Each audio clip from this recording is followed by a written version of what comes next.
Muy poca gente sabe que el CTO detrás de una de las compañías más ambiciosas de esta ola de inteligencia artificial en Silicon Valley es mexicano.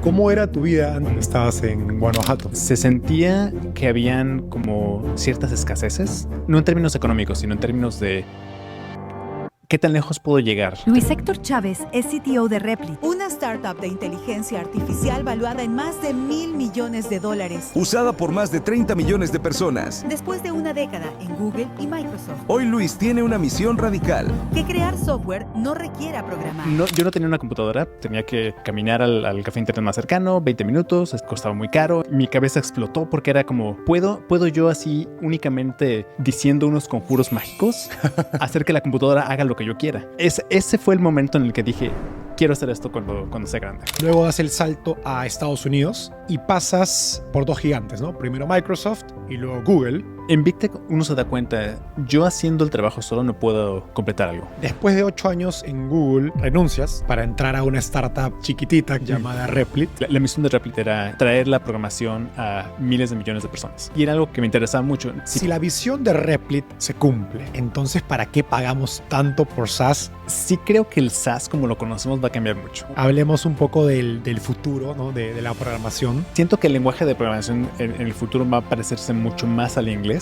que los lenguajes de programación que tenemos hoy en día. Quiero empezar contando un poquito de cómo llegué a conocerte. Yo trabajo en un fondo llamado Rich Capital que invirtió en Replit hace ya varios años, en la ronda semilla para ser exactos. Y a través de eso tuve oportunidad de conocer a Amjad, ¿no? de saber quién es en los eventos del fondo. Y hace poco me llega una presentación de Replit y la empiezo a ver, ¿no? Y obviamente están creciendo mucho con todo el tema de inteligencia artificial. Son una de las compañías que más han crecido, se han vuelto como uno de los grandes representantes de esa ola de inteligencia artificial. Y llego a la diapositiva de equipo y veo Amjad, Luis Héctor Chávez. Y dice, ¿quién es ese man? Nunca he escuchado a él, CTO. Y dije, este hombre suena muy latino, muy mexicano, tengo que saber quién es él. Y acá estamos. Así que gracias por darte el tiempo. Y cuento esto porque creo que muy poca gente sabe que el CTO detrás de una de las compañías más ambiciosas de esta ola de inteligencia artificial en Silicon Valley es mexicano. Y quería tener la oportunidad de contar tu historia. Pero esta historia empezó muy lejos de todo esto, ¿no? En Guanajuato, ¿no? Una ciudad pequeña en México que los mexicanos conocen, quienes no son de México probablemente nunca han escuchado de ella. Y quería arrancar por ahí. ¿Cómo era tu vida antes de llegar a Estados Unidos, ¿no? Antes de Silicon Valley? ¿Qué imaginabas que iba a ser tu vida cuando estabas en Guanajuato? Sí, pues mi vida en Guanajuato era... Vivíamos en clase media. No nos faltaba nada, no nos sobraban muchas cosas también. Entonces era cómodo, pero no así no habían lujos. También se sentía que habían como ciertas escaseces, no en términos económicos, sino en términos de qué tan lejos puedo llegar, qué tanto puedo yo esperar de una carrera o un oficio, porque sí sabía que existía tecnología en México y sí sabía que se podía tener acceso, por ejemplo, a empresas en Guadalajara, en Ciudad de México, que son más que nada como empresas transnacionales que pusieron una oficina en México, pero no había nada propiamente mexicano que dijera, sí, esto es a lo que yo quiero enfocarme. Entonces, lo que yo quería era más la industria de videojuegos, como todas las personas que crecieron en los 80s, 90s, aparece el Nintendo, así de, esto es nuevo, esto es divertido, esto es algo de tecnología que no hemos visto antes. Entonces, eso fue lo que me atrajo hacia la tecnología. Empecé obsesionado con los videojuegos, leía muchas revistas de videojuegos. Una de esas revistas de videojuegos venía un tutorial para aprender a programar HTML y CSS. Entonces, yo no tenía una computadora, pero aún así de que, mira, esto se ve interesante. Decía ahí que más o menos así es como se hacían los videojuegos. Entonces, esa idea de, espera, ¿yo puedo hacer un videojuego? Esto es nuevo. Esto Prendió tu imaginación. Prendió mi imaginación y logró conectar algo que me atraía con algo que potencialmente podría ser mi carrera en el futuro. Entonces, años después, tengo acceso a una computadora. Creo que mi papá compró una computadora personal y intenté seguir los pasos del La tutorial. revista. Funcionaron a la primera. Mi cabeza explotó porque era como, ¿puedo yo así únicamente diciendo unos conjuros mágicos hacer que la computadora haga lo que yo quiera? Entonces, ese fue el momento en el que dije, quiero hacer esto cuando sea grande. Pero no tenía idea de qué pasos tenía que hacer, con quién me acercaba o cuál era mi plan de vida para llegar a ese futuro. ¿Cómo fuiste descubriendo ese camino? Empezó un poco después. Ya para entonces ya existía el internet. Era muy lento y únicamente tenía acceso a ellos mediante un café de internet. Entonces tenía que caminar al café de internet más cercano, 20 minutos, costaba muy caro. Ahí podía yo tener acceso al internet y podía tener acceso a mucha información. Para entonces no existían muchas herramientas de búsqueda y hasta ahí. No tenía yo ni siquiera el concepto de, usando el internet puedo encontrar más información. Pero sí sabía que la programación era algo que me interesaba. Entonces, lo único que podía buscar era más recursos de programación. No fue hasta que ya tuve la oportunidad de entrar a la carrera cuando fue que ya empecé formalmente a estudiar de programación. Pero desde la preparatoria estaba como buscando, estaba intentando acercarme lo más posible a eso. Fortuitamente, justo enfrente de mi casa había un local de desarrollo de software. Entonces, mi mamá, cansada de que no estaba haciendo nada en los veranos, me dijo, oye, ve a preguntarle si les hace falta a alguien que les programe. Me acerqué así de, oigan, ¿necesitan ayuda? ¿Sí sabes programar? Creo que sí. Me hacen un examen. Dicen, ok, más o menos funciona esto. Bienvenido. Vas a ser ahora nuestro practicante de medio tiempo. Y a partir de ahí empecé a descubrir cómo era la programación más como formal, más ingeniería de software. Ajá. Y los pasos que se tenían que hacer. Fue durante ese mismo trabajo que la empresa consiguió un cliente bastante grande que tenía varias zapaterías en varias ciudades del estado de Guanajuato. Y tenía unos requerimientos un poco extraños. Para ese entonces, nuevamente, en esta época no había muchos servicios de LAN, de alta ancho de banda. Ajá. Entonces, esta persona lo que quería hacer era unir todos sus locales y quería tener un inventario centralizado. Pero también sus locales no tenían acceso constante al internet. Entonces decidió acercarse a este negocio. Oigan, necesito una herramienta nueva que no existe para que utilizando únicamente 5 o 10 minutos de internet en todo el día me puedan centralizar todo mi inventario y todo mi manejo del negocio. Entonces ahí nos tienes medio descubriendo cómo funcionan sistemas distribuidos. Nadie de ahí de la oficina tenía educación formal en eso. Y ahí medio nos lo inventamos. Ahí me tienes a mí en mi último año de preparatoria / primer año de carrera, descubriendo así de cómo funciona un sistema distribuido, cómo hacer algo que te permita sincronizar dos bases de datos que están completamente desconectadas, de tal manera que puedas tener un inventario central. Entonces, medio haciendo, medio aprendiendo, fue que realmente le encontré que sí, definitivamente a esto me quiero dedicar en toda mi vida. Gracias a eso logré ahorrar suficiente para pagar no todos mis estudios, pero casi todos mis estudios profesionales. Yo empecé la universidad en la ciudad donde nací, en Celaya, una universidad pública, pero cuando estaba yo en el primer año de universidad, ya estaba yo acercado a la programación y vi que había un panfleto haciendo una promoción.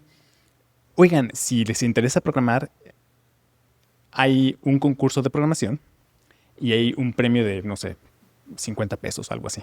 Era algo más simbólico. Simbólico. Pero así como, demuestra qué tan bueno eres programando, etc. Entonces me acerco, sabía programar en C#, el concurso era en Java. Llego al concurso de, oigan, ¿cómo leo un archivo en Java? No sé, es la primera vez que utilizo el lenguaje de programación / ambiente de programación, etc., ¿no? Y ahí tiene una persona súper, súper paciente explicándome los fundamentos del lenguaje de programación en particular. Yo para ese entonces ya traía como los conceptos de muchos algoritmos, etc. No sabía cómo expresarlos en este ambiente. Ajá.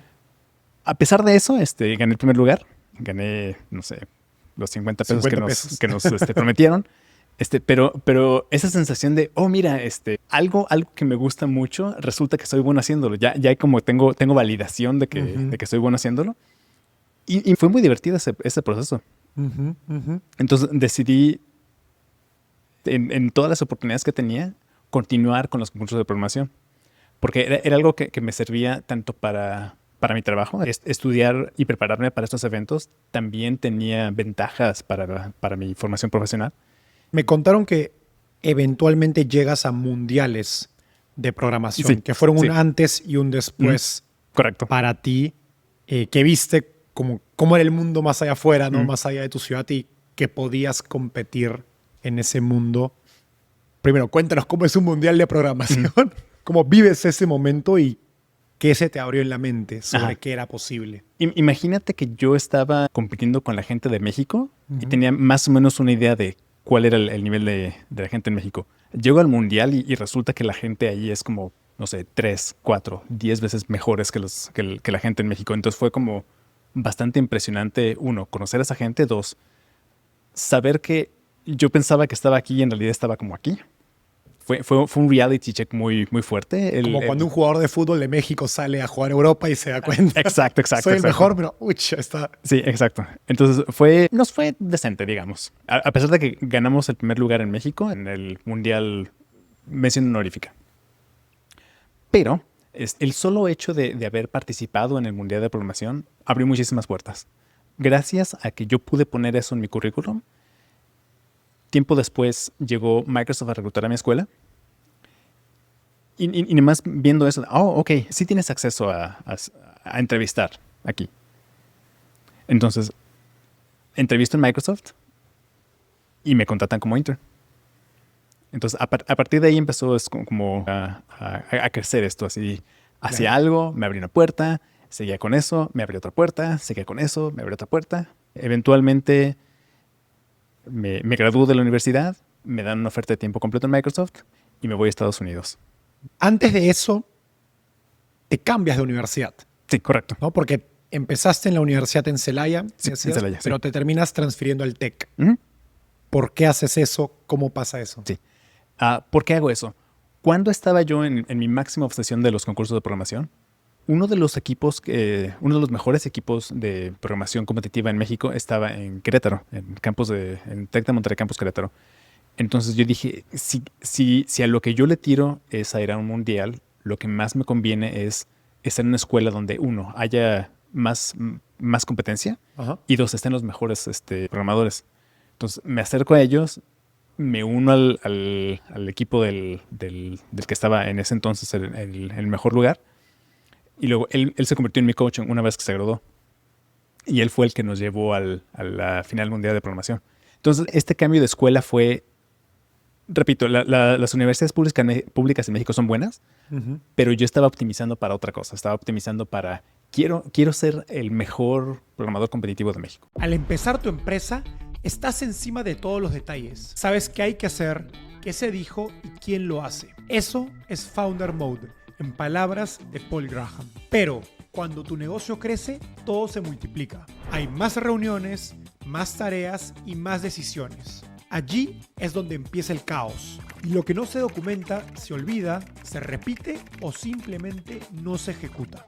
Founder Mode se rompe si no tienes un sistema operativo que crezca contigo. Por eso existe Notion AI for Work. Resume reuniones, detecta tareas, encuentra todo, incluso si está fuera de Notion. Y ahora con chat directo con tu modelo de IA preferido, GPT 4.1 o Claude 3.7. Notion es una plataforma todo en uno para gestionar tu startup. Flexible, comprensiva y customizable. Docs, wikis, bases de datos, todo en un solo lugar. Y esta vez Startupeable se alió con Notion. Obtén 3 meses gratis de su plan Business más inteligencia artificial en el link en la descripción del episodio. Luego das el salto a Estados Unidos a través de Microsoft y pasas por 2 gigantes, ¿no? Primero Microsoft y luego Google. Google, como dicen los mexicanos. Y a ver, desde afuera, carrera increíble, ¿no? Grandes empresas, muchos recursos. Estoy seguro que fuiste expuesto a muchos proyectos de gran envergadura, pero también pues, son empresas muy grandes, se pueden llegar a volver cómodas. ¿Qué aprendiste en Big Tech que te sirve hoy en una startup? Más que nada a interactuar con otros programadores. En Big Tech los equipos son gigantes, son así como cientos, quizás hasta miles de personas. Entonces, en Big Tech uno se da cuenta, yo haciendo el trabajo solo no puedo completar algo. No puedo yo nada más sentarme a escribir un proyecto y terminarlo. Necesito la ayuda de más gente. Esa es una. Otra, estando en Big Tech tienes acceso a una cantidad increíble de tecnologías que no están afuera. Las herramientas internas de Google son fantásticas. Es una escala que no puedes ver en muchos otros lugares. Entonces, el hecho de haber pasado por Big Tech me dio acceso a ver muchos patrones de cómo se implementa software a gran escala. Es software que puede llegar a miles de millones de personas, software que tiene cientos de miles de líneas de código, software que interactúan miles de ingenieros para desarrollarlo. Entonces, todo eso fue algo que en los libros no lees, porque no hay muchos ejemplos allá afuera donde digan, si quieres hacer una base de datos para cientos de miles de... Claro, es una teoría que solo aplica a empresas gigantescas. Sí, Nadie exacto. va a escribir un libro. Exacto. Para Entonces, eso. hay como 2 sistemas así en todo el mundo. Y no es un software libre necesariamente. Es un software que únicamente está en 2, 3 empresas. Ahora, después de 8 años en Google, renuncias, ¿no? Para entrar a una startup en ese entonces chiquitita que nadie conocía, llamada Replit. ¿Qué te convence de dejar pues, la estabilidad, los recursos de Google para ir a una startup? Parte de la razón por la cual decidí dejar la comodidad de Google era que, muchos de mis amigos ya habían pasado por startups y me decían que era una experiencia muy diferente. Sí, era más caótica, pero también podía llegar a ser más satisfactorio, sí. Que no era para todos, pero a pesar de que me daban muchos consejos de, mira, no necesariamente es para ti, yo tenía ese FOMO, ese miedo de que, bueno... ¿Te dijeron, no es para ti? Me dijeron, puede ser que no es para ti, no es para todos. Okay. Necesitas ser una persona de cierto estilo, pero aún así yo tenía ese FOMO de, quizás sí me gusta, quizás no me gusta. Y en este punto de mi vida, si no lo hago ahorita, nunca lo voy a hacer después. Entonces, mitad de la pandemia, estaba yo en un estado mental subóptimo, digamos. Necesitaba un cambio. Como a todos. Como todos. Necesitaba de alguna u otra manera un cambio, entonces decido ir a una startup que la misión tenía como cierto ámbito social. La misión de Replit era traer la programación a miles de millones de personas. Y era algo que me interesaba mucho. No solamente el hecho de yo practicar la programación como un arte, sino también, ¿qué quiero hacer con ese arte? ¿Cuál es la utilidad al mundo que yo estoy dando con mi gusto por la programación? Si puedo ayudar a miles de millones de personas, oye, qué mejor, ¿no? A esta idea de startups no son para todos, ¿cómo hoy le recomiendas a amigos que estaban en tu posición decidir sobre, oye, me quedo en una empresa grande o me voy a una startup? ¿O qué consejo te hubiera gustado recibir o escuchar?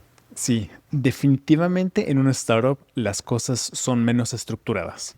Si a ti te gusta la estructura, quizás sí no sea para ti. Okay. Pero si tú lo que quieres es tener una cantidad de agencia, de Libertad, puedo, ¿no? exacto, libertad. Yo puedo decidir hacer algo que yo tengo mucha convicción de que es mejor para el producto, para mis usuarios, para lo que sea. Tienes la libertad de hacerlo. Más que nada porque las startups son pequeñas, entonces todas las personas tienen que hacer de todo. Exacto, tienen que fungir muchos roles y ya en parte no hay nadie que te detenga, pero también no hay nadie que te soporte. Entonces tienes que tú tener esa iniciativa y esa pasión por lo que estás haciendo para hacer cualquier cosa. Lo más interesante viene después, ¿no? Entras a Replit como, creo que uno de los primeros 10, 20 ingenieros. 20, sí. Y te conviertes en CTO de Replit. No es un salto menor, no todos los ingenieros creo que llegan, ¿no? Por más que sean buenos, llegan a liderar equipos, producto, visión. ¿Cómo pasas de ingeniero a CTO? ¿Qué hiciste distinto para ganarte ese lugar? Cuando entré a Replit, habían muchos problemas de infraestructura, las cosas no eran súper estables, hacían falta mucha funcionalidad para dar ese salto de, ok, esto funciona para una persona, pero quizás no funciona para un equipo o quizás no funciona para un proyecto más grande. Entonces, parte de las razones por las cuales yo siento que me promueven es porque muchas de esas limitaciones supe cómo eliminarlas y cómo incentivar al resto del equipo para que continúen eliminando esas limitaciones. Y cómo traer muchas de esas cosas que aprendí en Big Tech, muchos de cómo hacer servicios a escala, cómo hacer lo que nos decías. Exacto, cómo hacer que los servicios sean más robustos, tengan mejores tolerancias al fallo, cómo aplicar esas cosas aprendidas a Replit, a un startup que está creciendo muy, muy rápido. De hecho, Amjad, fundador CEO de Replit, me contó que tienes una costumbre de hacer, lo voy a decir en inglés, como me lo dijo él, non-suspicious REPLs, que agarras ideas que el equipo consideraba imposibles o que se iban a hacer más adelante y las hacías realidad en cuestión de días.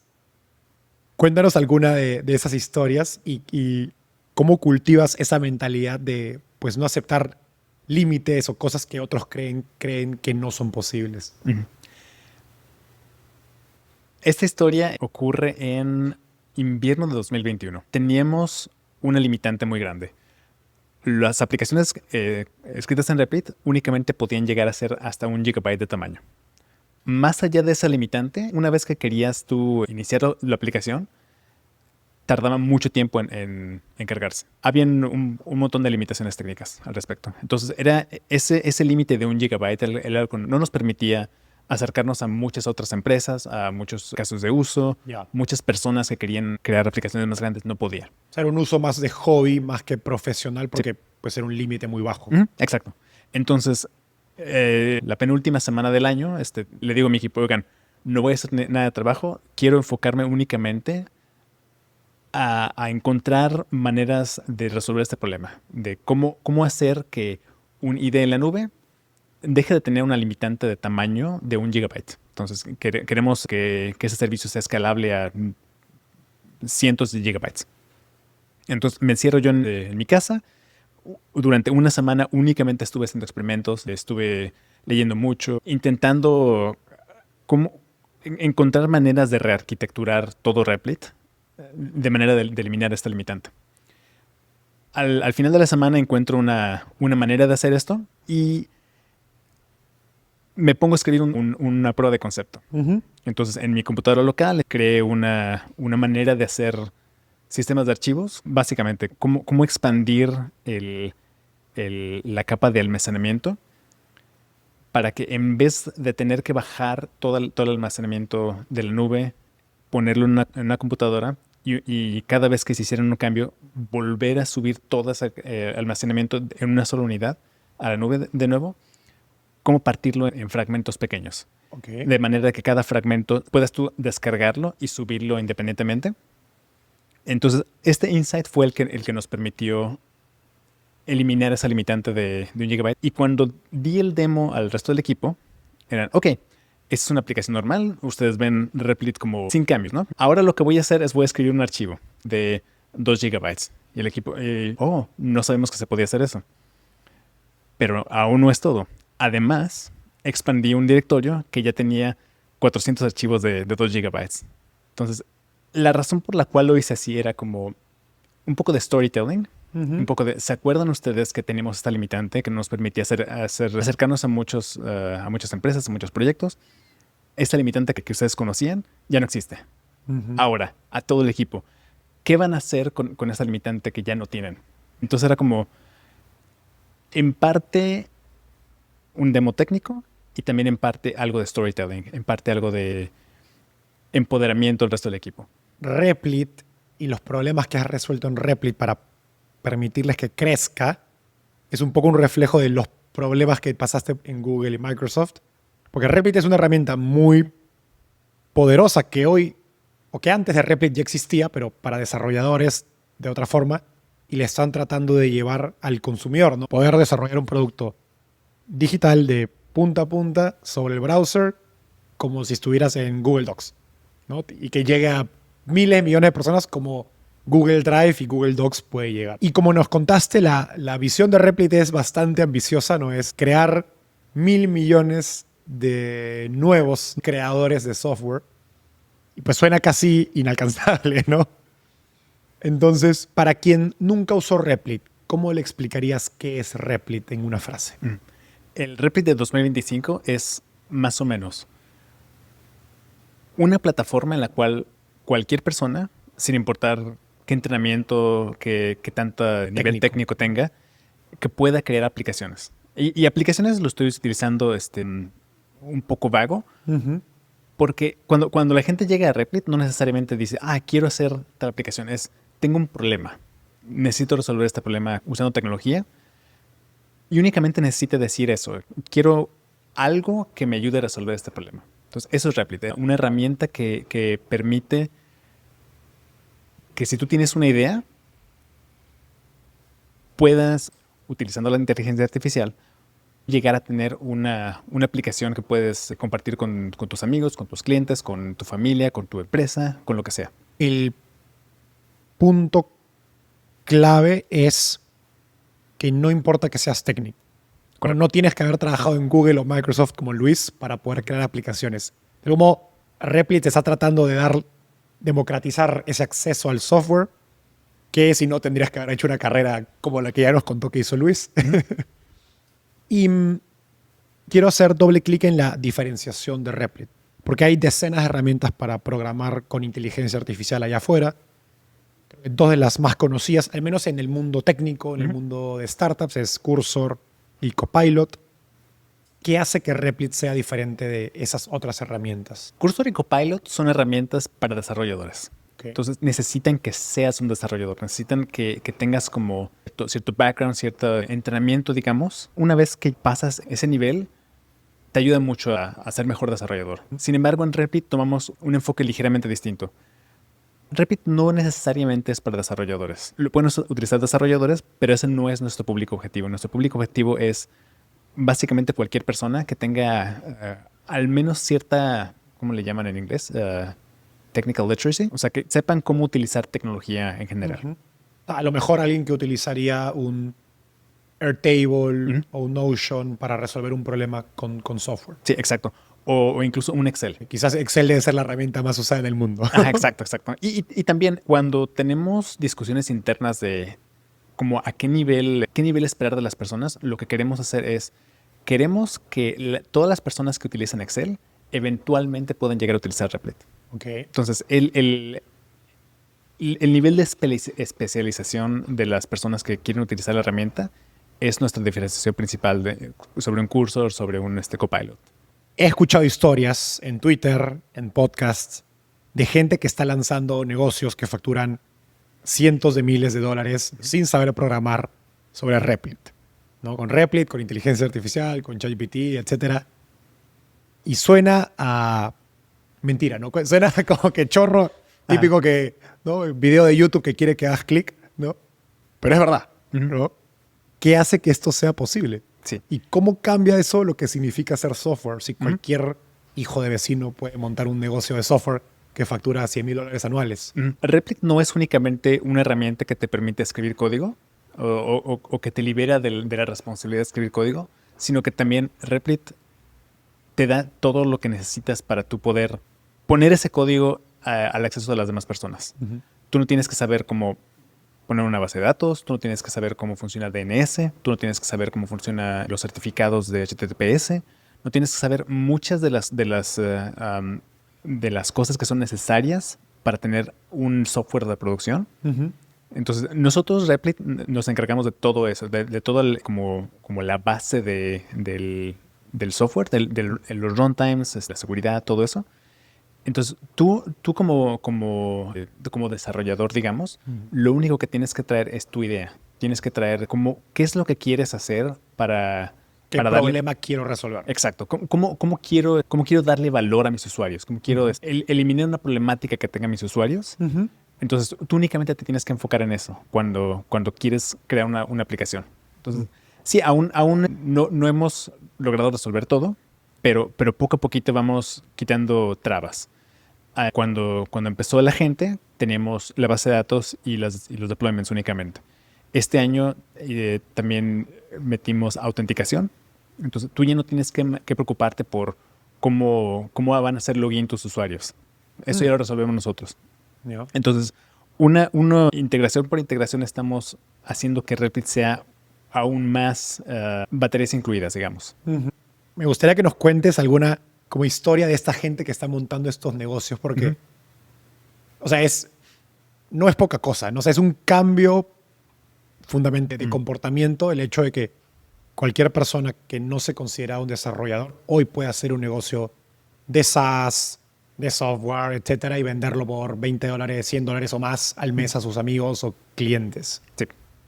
Cuéntanos un poquito más de qué estás viendo hacer la gente sobre Replit. Sí. Si hablamos de business to consumer, gente que hace negocios para personas cualquiera, hemos visto que hay gente que crea chatbots. Entonces, utilizando inteligencia artificial, vende el servicio ok, te voy a hacer un chatbot para que tú puedas hacer X. Hemos visto psicólogos que hacen chatbots para hacer check-ins con sus... El psicólogo desarrolla en Replit su propio chatbot. Sí, exacto. Para así tener un acercamiento y una personalización para sus pacientes. Hemos visto que también hay B2B, business to business. Entonces, tenemos una historia de éxito fantástica. Había un PM, un program manager en una empresa de bienes raíces muy grande que estaba un poco frustrado de que su equipo no estaba dando el ancho porque la plataforma sobre la cual estaban operando no siempre tomaba las mejores decisiones, no hacía siempre el mejor match. Entonces, esta persona lo que dijo es, utilizando Replit, quiero encontrar una mejor manera de hacer ese matching entre las personas que quieren comprar nuestro servicio y las personas que quieren ofrecer ese servicio que ya tenemos nosotros. Entonces, utilizando su aplicación que construyó sobre Replit, logró aumentar la cantidad de ventas de esta empresa por cientos de miles de dólares. ¡Qué locura! ¿Tienen hoy 30 y tantos millones de usuarios? ¿Puede ser? Un poco más, sí. Un poco más. Me imagino que un porcentaje importante de ese número no son programadores. Correcto, sí. Volviendo a la visión de Replit, ¿no? De 1.000 millones de creadores de software, de 30 millones de usuarios a 1.000 millones, la mayoría van a ser no programadores, ¿no? Sí. Gente no técnica. Sí, exacto. ¿Cuáles son las barreras que impiden que se pueda incluso hacer más masiva esta adopción de capacidades de crear software para cualquier persona? Sí. Una parte de esto es que no todas las personas conocen de Replit. Okay. Aún falta cierto... Awareness. Awareness es una manera de describirlo. También la inteligencia artificial es fantástica, es como magia. Pero aún así tiene ciertas limitantes. Aún así, una vez que excede tu proyecto a cierta complejidad, el desempeño de la inteligencia artificial no es tan bueno. Claro, hay cierta ingeniería que está alrededor de la inteligencia artificial que mejora las posibilidades de que una aplicación sea exitosa, pero estamos construyendo todavía. Entonces, hay como el borde de lo que es posible hoy en día. Continuamente estamos empujándolo para que más y más y más aplicaciones, proyectos, ideas se puedan volver realidad en Replit. ¿Qué pasaría si tus vendedores nunca se detuvieran? Tus clientes preguntan todo el tiempo, por la mañana, por la tarde, por la noche, y muchos abandonan si no reciben respuesta. Cada chat en visto es una oportunidad perdida. Y contratar más gente no siempre es la solución. Solo hace tu operación más lenta y costosa. Hoy, los negocios digitales que más rápido crecen encuentran formas de estar siempre presentes sin sumar presión a sus equipos. Por eso existe Ya Vendió, tu vendedor virtual que responde en menos de 30 segundos las 24 horas del día. Mientras otros esperan a que sus clientes compren solos en la web, tú puedes triplicar tus conversiones hablando directamente con ellos y afinar tus campañas en tiempo real utilizando su dashboard. No es magia, es inteligencia artificial aplicada al crecimiento de tu negocio. Más de 150 empresas en México, Brasil y Perú ya venden hasta cuando duermen gracias a Ya Vendió. ¿Y tú? Agenda tu demo gratis en yavendio.com o haciendo clic en el enlace en la descripción del episodio. Ahora sí, volvamos al episodio. Por un lado, los modelos también siguen mejorando y eso va a permitir que Replit pueda correr esa ola, ¿no?, de mejores modelos. Sí. Ahora, también hay un lado de interfaz, diseño, donde de repente la gente se estanca.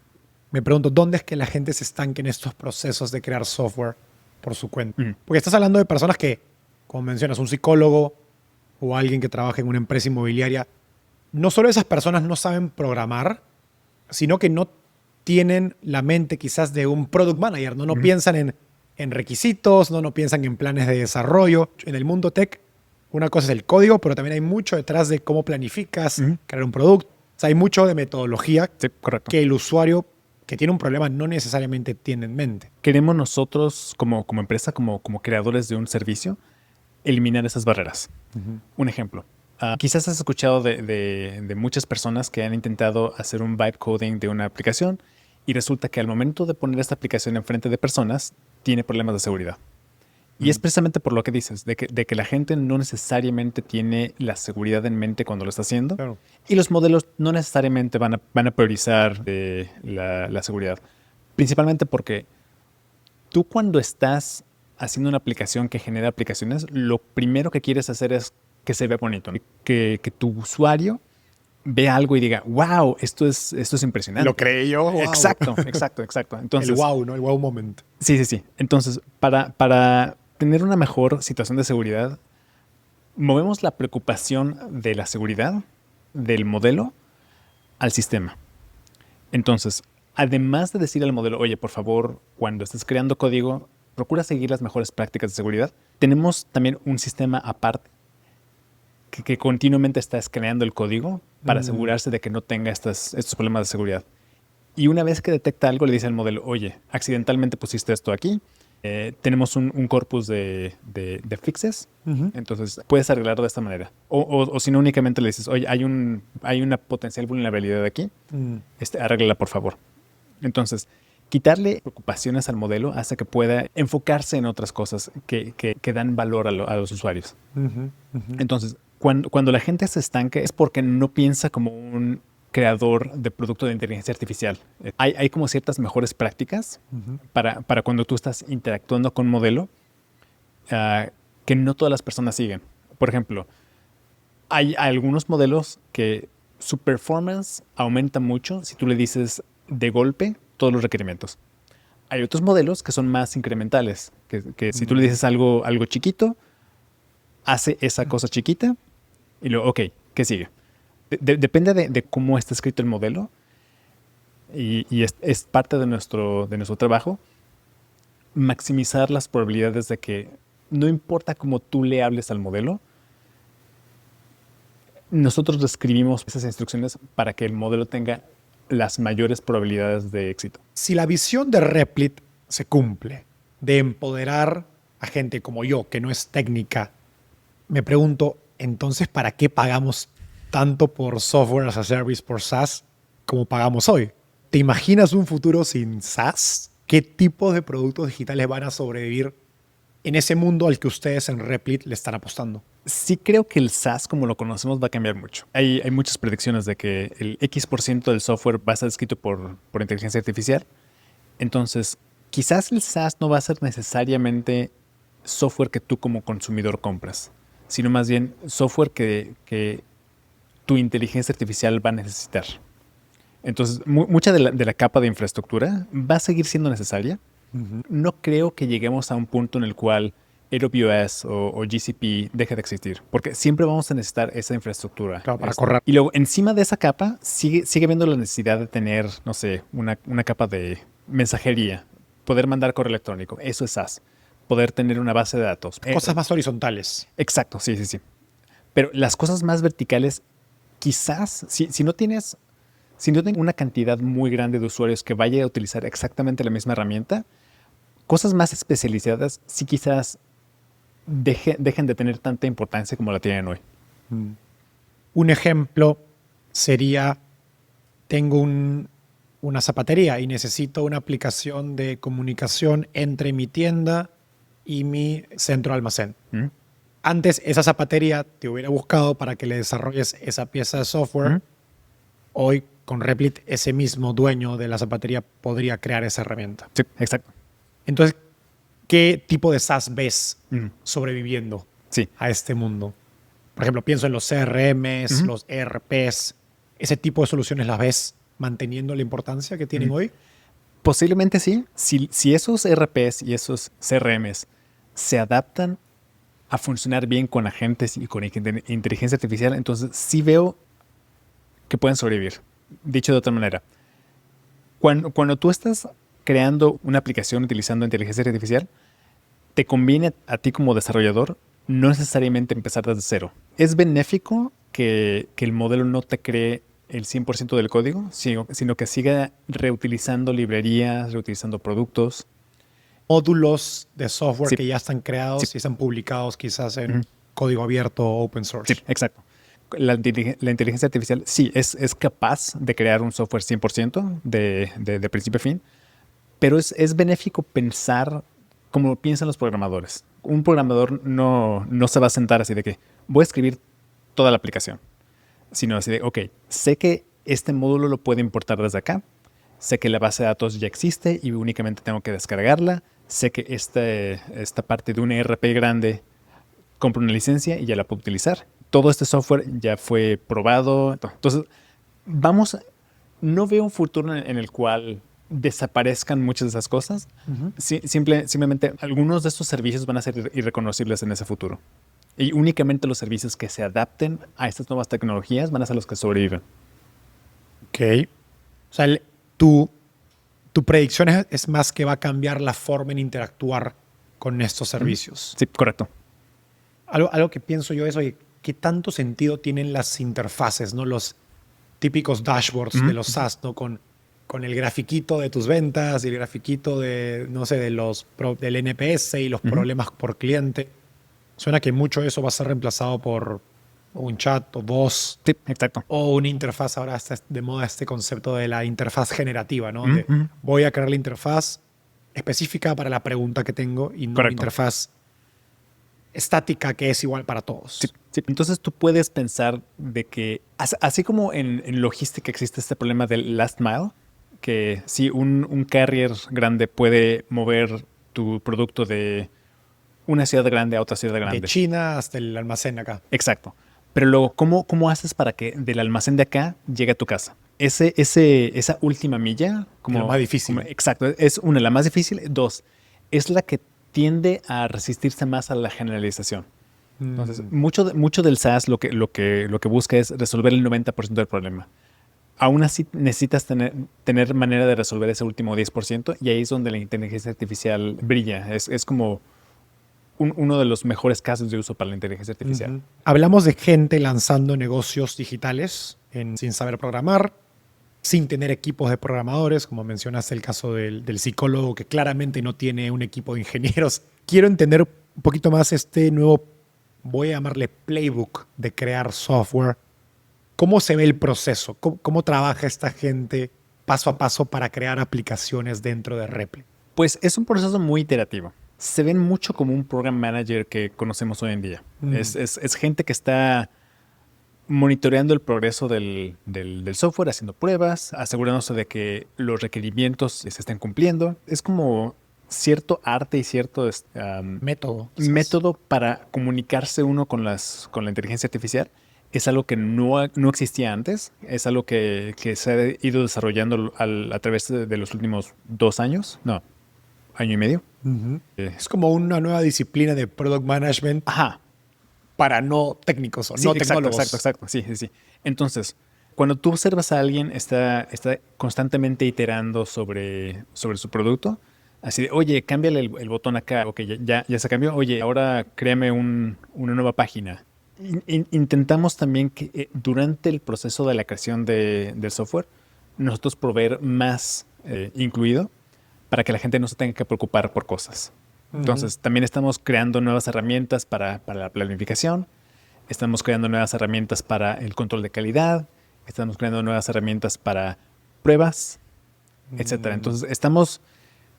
incluso el proceso que es nuevo y que nadie conoce, estamos intentando simplificarlo lo más posible para maximizar las probabilidades de que alguien logre terminar una aplicación. Ahora, no solo simplificas la creación del código, sino de todas las cosas alrededor que hay que hacer Correcto. para que ese código tenga éxito. Ahora, para crear software no es solo lanzarlo, ¿no? Como decías, hay que mantenerlo, actualizarlo, surgen bugs que hay que corregir. ¿Cuánto tiempo estamos de que una gente se encargue de todo eso por nosotros? Meses quizás. Tanto nosotros estamos trabajando activamente en esto, en el cómo hacemos que el mantenimiento de una aplicación en Replit sea más como que el agente solito se encargue de eso. Cómo escribir pruebas para que el agente mismo diga, ok, estos son los requerimientos, ya están aquí escritos los requerimientos en forma de código. Entonces son muchos... Hay mucha ingeniería y mucho cómo se utilizan los modelos de inteligencia artificial para que podamos simplificar el mantenimiento de una aplicación. Entonces, claro, cuando digo meses, no es que mi aplicación de cientos de miles de líneas se va a poder continuar manteniendo en Replit. Va a ser una expansión gradual. Entonces, si tú creas una aplicación en Replit, típicamente van a ser aplicaciones un poco más pequeñas que una aplicación más comercial. Entonces, vamos a poder crecer con esas aplicaciones. Claro, nuestra meta final es que no importa el tamaño, no importa la complejidad, no importa cómo se haya iniciado algo, que Replit pueda seguir darle mantenimiento y pueda seguir creando más valor para nuestros usuarios. Es curioso porque la persona que nunca ha programado en su vida de pronto dice, oye, quizás con inteligencia artificial puedo resolver el problema y no voy a tener que programar, ¿no? Y va a entrar a Replit, resuelve el problema, crea la aplicación, pero luego se va a ver en un mundo de subimplicancias a crear ese código que la persona jamás pensó. Sí. Oye, tengo que actualizarla, tengo que corregir bugs, tengo que pensar en la base de datos. Sí. Y nunca se te pensó en... O sea, pensaste, es un software y ya está, ¿no? Sí. Y nuestro trabajo como Replit es que las personas no se tengan que preocupar por eso. Que tú llegas y esta es mi idea de negocio. Hazla realidad. Y nosotros tenemos tanto la inteligencia artificial como todos los sistemas adyacentes para que esa idea sea realidad. Mencionaste la creación de código con inteligencia artificial. He escuchado hoy de startups que dicen 90% de mi código es generado por IA. Ustedes, me da curiosidad, uno, ¿cuánto del código de Replit es generado por inteligencia artificial? Pero más allá de eso, ¿Replit utiliza Replit para construir Replit? Hace un par de años, antes de la inteligencia artificial, durante un offsite tuvimos esta idea de vamos a correr Replit dentro de Replit. Vamos a hacer que el servidor web lo podamos correr adentro de una aplicación de Replit para sentir exactamente lo que nuestros usuarios sienten, ¿no? Ser tu propio usuario. Sí, exacto. Era la máxima expresión del dogfooding. Exacto. Entonces, desde entonces hemos tenido esta idea de construir lo más que podamos de Replit en Replit. Ahora, una vez que llega la inteligencia artificial, decidimos que era mejor que nuestros esfuerzos de dogfooding fueran hacia las herramientas internas. Entonces, no estamos...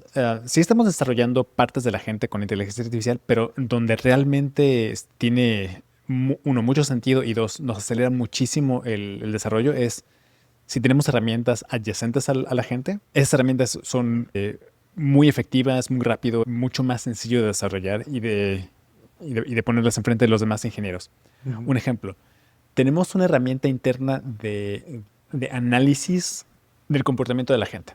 Cuando uno de estos usuarios dicen, oye, tuve un problema con esta aplicación en específico, nos comparten la URL de la aplicación y utilizando esta herramienta interna podemos ver exactamente cuáles fueron todos los pasos que se dieron para llegar a ese problema.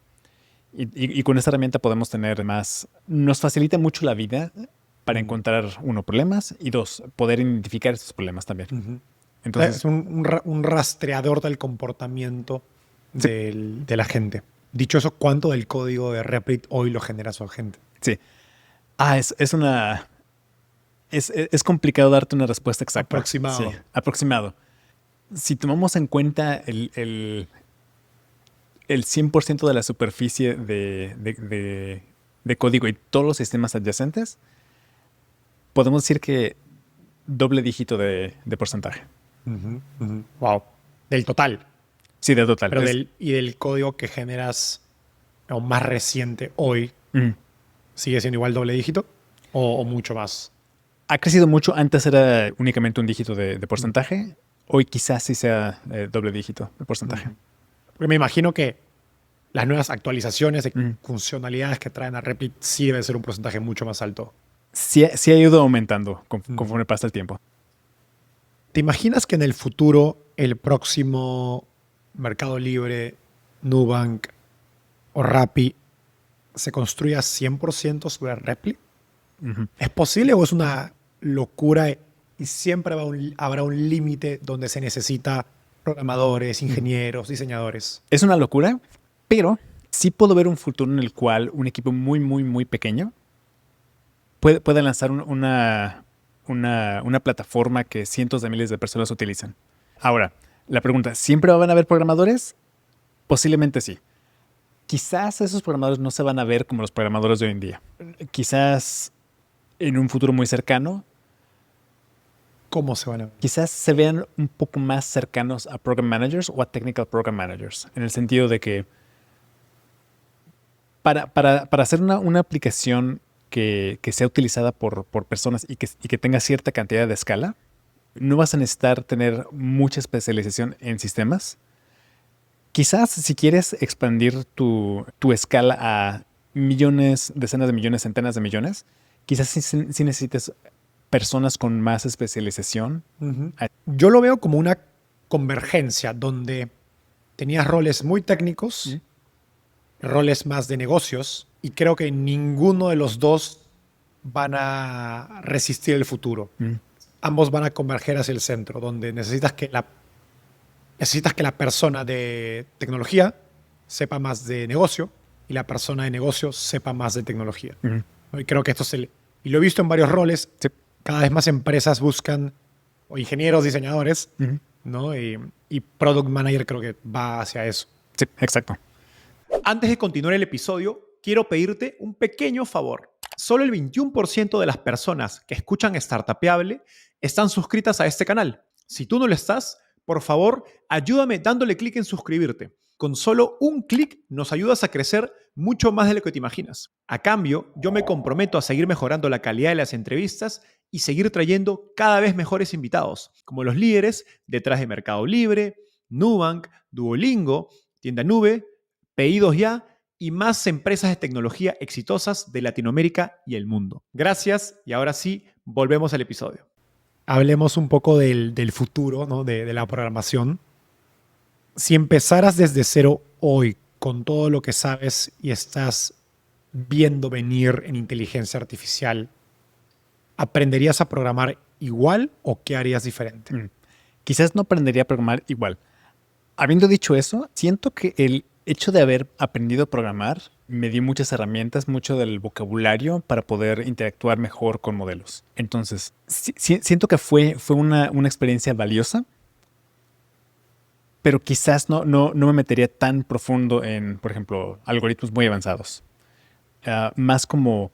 siento que el lenguaje de programación en el futuro va a parecerse mucho más al inglés que a los lenguajes de programación que tenemos hoy en día.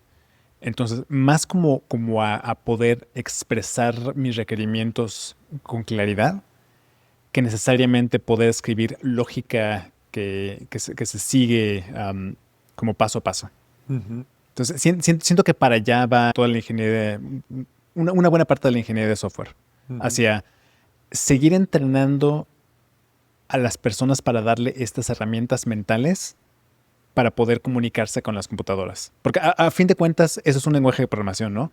Es un framework mental, un modelo mental, para poder tú decirle con cierta cantidad de claridad a un ente que no piensa qué es lo que tiene que hacer. y qué parámetros tiene que seguir para cumplir con cierto objetivo que tú como humano sabes. Quiero retarte. Ok. Imagínate que mañana te nombran decano de la Facultad de Computación o de Ciencias de la Computación del TEC de Monterrey. ¿Cómo implementarías eso que me estás contando? ¿Cómo se vería esas clases o currículum?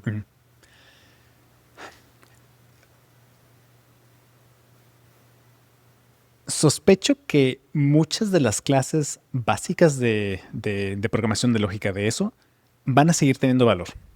Pero una vez que ya conoces las bases, esta educación con más apertura va a ser mucho más valiosa. Entonces, por ejemplo, alguien que en vez de tener que pensar muy profundamente en bases de datos, que pueda pensar mucho más en negocios, que pueda pensar mucho más en administración de empresas, que pueda empezar a pensar más en si te quieres especializar en algo de la industria farmacéutica, más de biología, más de química. Entonces, una educación mucho más amplia y menos profunda, pero con ciertos fundamentos básicos de lógica, de cómo expresarte, cómo estructurar tu razonamiento de tal manera que tengas mejores interacciones con las máquinas. Porque esa interfaz de humano-máquina siento que no va a desaparecer. Siempre vamos a tener que preocuparnos por cómo los humanos nos comunicamos con las máquinas y cómo las máquinas se comunican con nosotros. Pero va a ser menos importante aprender un HTML o JavaScript y más lo que dices que es la lógica de cómo comunicarse y poder decirlo incluso en inglés. Sí, si Replit tiene éxito, O sea, no tendría sentido no aprender HTML o JavaScript o whatever. ¿No? Exacto. Y también creo que la industria nos va a ayudar a hacer que muchos de estos conceptos de bajo nivel dejen de ser importantes. Un ejemplo muy claro. En los 60s, si tú querías aprender a programar, tenías que aprender a programar en ensamblador. Entonces, eso era como requisito indispensable. Sí, habían lenguajes de programación, pero aún sabiendo un lenguaje de programación, tenías tú que saber cómo funcionaba el lenguaje de programación tras bambalinas.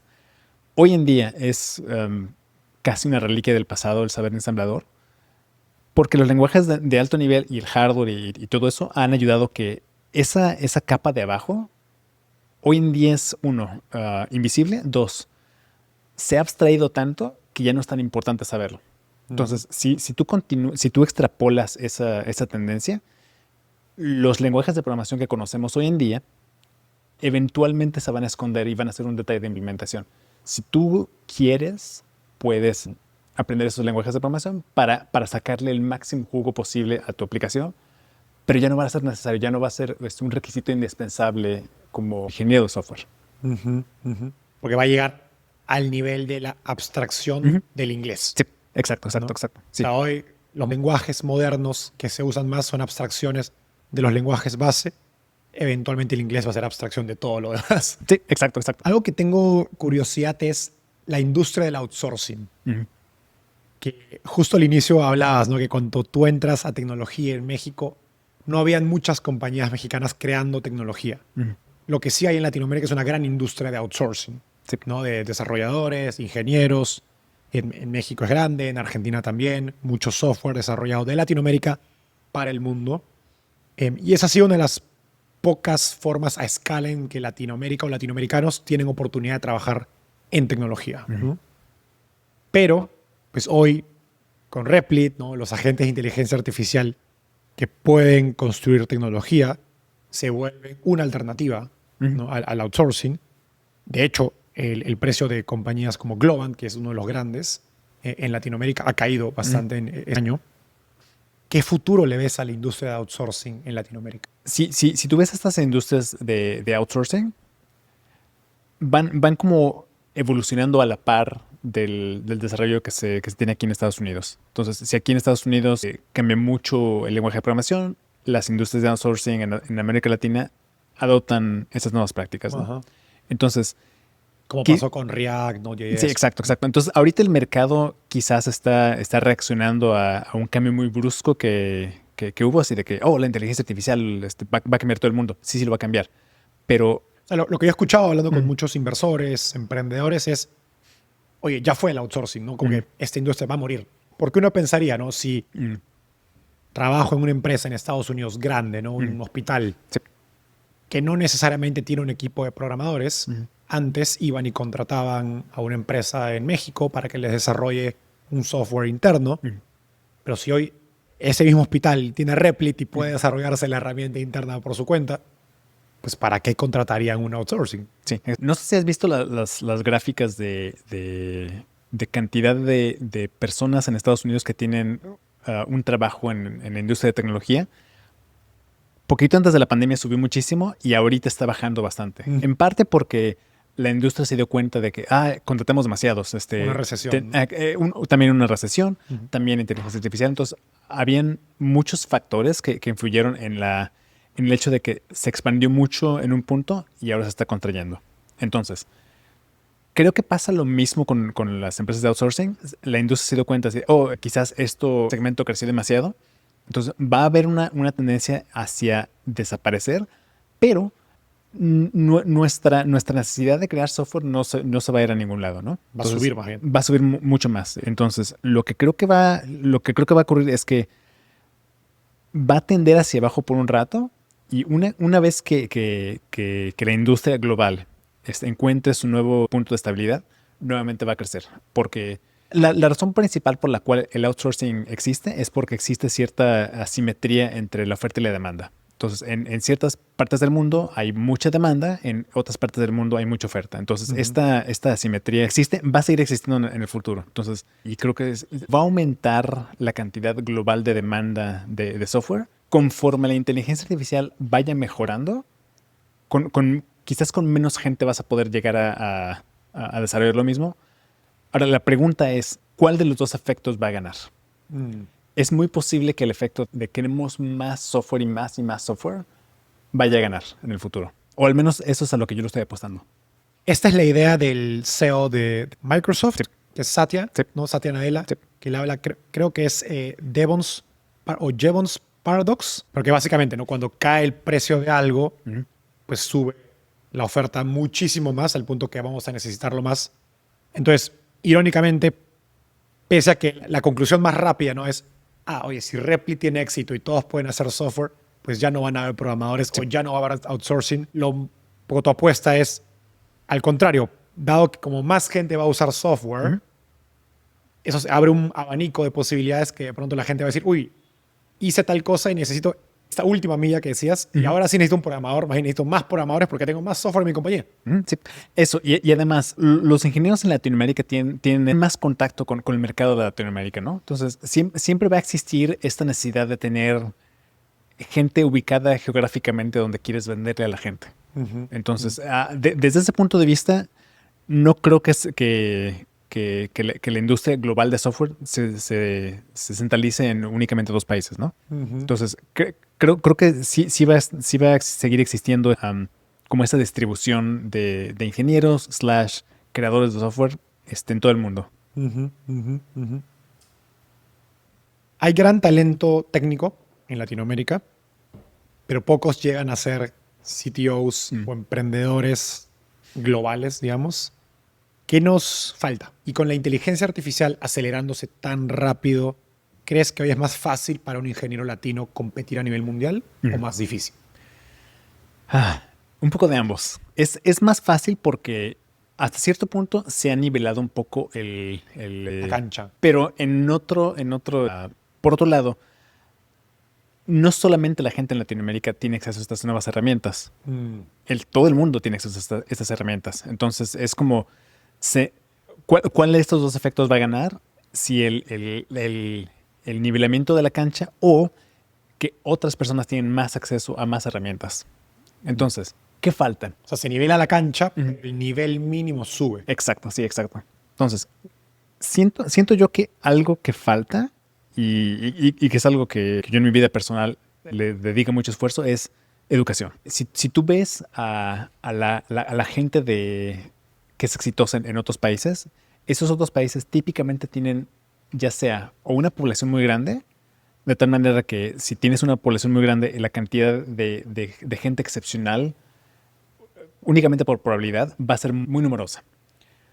Pero si no tienes una población muy grande, ¿qué es lo que tienes que hacer tú para subir ese nivel? Educación. Educación es lo que hace que economías que uno no pensaría que deberían estar tan avanzadas o economías que son muy pequeñas. ¿no? Ah, Una Corea, exacto. Uruguay. Sí, exacto.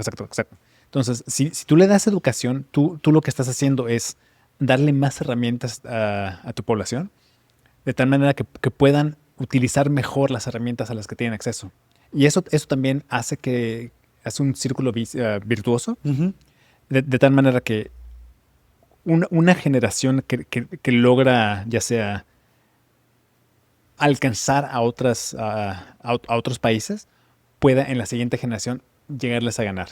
Me pregunto si hay algo a nivel de cultura, mentalidad, que a lo mejor no tenías cuando partiste como programador en México y que desarrollaste hoy trabajando en Microsoft, Google, Replit, ¿no? Una de las compañías de inteligencia artificial más hot en Silicon Valley, que dices, sí, eso no lo tenía en México, eso nos falta. La competencia. Conozco un montón de gente así excepcional en México, pero siento que así a nivel cultura falta un poco más competencia, falta un poco más el hecho de que tú puedas ver gente de tu mismo ámbito, llegar a poner el ejemplo. Como modelos de rol. Exacto. Yo cuando estaba creciendo no tenía como que ese modelo de rol, no conceptualizaba así de que quiero que mi carrera se vea como la de esta persona. Esta frase, no sabes lo que no sabes. Sí, como estando viviendo en México, yo no tenía el concepto de cómo es la vida de un programador. O sea, yo quería ser en algún punto en el tiempo, cuando era muy joven, programador de videojuegos, pero realmente nunca había yo hablado con un programador de videojuegos. Era únicamente algo que me imaginaba que debería ser divertido. Pero no tenía este concepto mental de exactamente qué era, qué pasos tenía que seguir, ni siquiera así de que, oye, si quiero volverme esto, ¿a quién le pregunto? Siento yo también que tener más espacios educativos hace que tus redes crezcan y se vuelvan más fuertes y tengas más como acceso a esa gente que ya pasó por esto. No solo educar, sino crear esos puentes para que esa educación pueda ser potenciada a través de esas redes, ¿no? Luis, para terminar, si hoy fueras ese chavo de, no sé, 15, 16, 17 años en Guanajuato, que estaba empezando, ¿no? Pues nuevamente, ¿no? Sin contactos, sin esas redes, ¿qué le dirías? Algo que me costó mucho trabajo darme cuenta en mi carrera es la carrera no va a seguir una línea recta. Van a haber muchas curvas, van a haber puntos en el tiempo en el que no estás seguro de hacia dónde vas. Cada cierto tiempo detente y pregúntate si vas en la dirección correcta. Esa es una. Otra. Muchas veces lo que yo pensaba que era mi misión, mi visión, mi futuro, era una cosa, pero las oportunidades que tenía enfrente de mí eran otras. Saber distinguir así de que, ok, quizás me estoy alejando un poco de donde quiero ir, pero esta oportunidad me va a permitir acelerar más en esta dirección y quizás eventualmente pueden llegar a converger. Pero mucho de esto va a ser como un salto de fe, un acto de fe, no tienes certeza de qué va a pasar en el futuro, pero aún así, esta es una oportunidad suficientemente buena que vale la pena arriesgarte un poquito. También la educación es muy importante. Paradójicamente, yo cuando estaba en la escuela no era muy fan de la idea de la escuela. Fue hasta mucho tiempo después que, sí, todo esto de la escuela, esta red de apoyo, esta condensación de información que le tomó a la humanidad cientos, miles de años darse cuenta y descubrir, me la están dando así como en una bandeja de plata. No me está costando nada de trabajo adquirir conocimiento y ponerlo en práctica y ya hubieron muchas decenas de años en cómo digerir esta información de tal manera que sea fácil para otras personas en aprender. Es súper valioso y quizás en este momento no estás aprovechándolo al máximo, pero deberías. Y también, otra cosa que ocurrió durante la universidad, habían muchas materias que yo sentía que eran inútiles, que no me servían para nada porque yo quería ir hacia allá y habían muchas materias de humanidades que eran como alejarse. ¿Para qué, no? Exacto. Y ya, tiempo después descubrí que, no, todas estas otras materias que me estaban como haciendo una persona más completa. O sea, eso que se sentía así como que medio, ¿para qué lo estoy haciendo? Al final del día me estaban dando herramientas que no sabía que iba a utilizar hasta dentro de 10, 20 años, 5 años después. Mucho de este conocimiento realmente nunca lo he aplicado así tal cual en mi vida, pero el hecho de saberlo me da como patrones que puedo utilizar en otros ambientes. Es únicamente más y más diversas cantidades de conocimiento. Es sorprendentemente bueno. Luis, eso fue todo por hoy. Gracias por el tiempo, gracias por contar tu historia. Te dije al inicio, trabajo increíble en una de las compañías más interesantes, productos más chéveres que hay en inteligencia artificial hoy. Así que feliz de haber tenido la oportunidad de contar tu historia. Muchas gracias por esta oportunidad. Gracias por acompañarnos hasta el final del episodio. A diferencia de un inversionista, no te cobramos por nuestra sabiduría, pero para poder seguir creciendo necesitamos de tu ayuda. Así que comparte este episodio con tus amigos emprendedores. Y si quieres recibir el resumen con lo mejor de todas nuestras entrevistas, no dejes de suscribirte a nuestra newsletter dándole clic aquí. Nos vemos en el próximo episodio.